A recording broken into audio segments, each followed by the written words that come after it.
What are some of the issues that you think that you'd be standing on? The war is a big thing, just federal spending. I think we should balance the budget this year. The next budget should not be passed without it being balanced.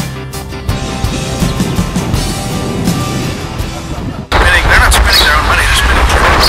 I am super excited about some of the things we got going on. We're going to take Denton County by storm. Great.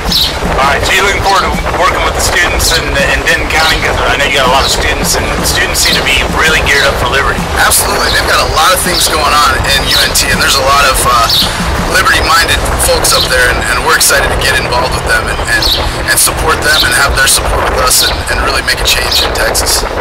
Great. My name is Bruce Sherman. I'm a new member of the Libertarian Party, and I'm trying to get active to help spread the word about what the Libertarian Party stands for. I feel like that one of the main things that's kind of holding the Libertarian Party back is a lot of people don't know what it really means to be a libertarian.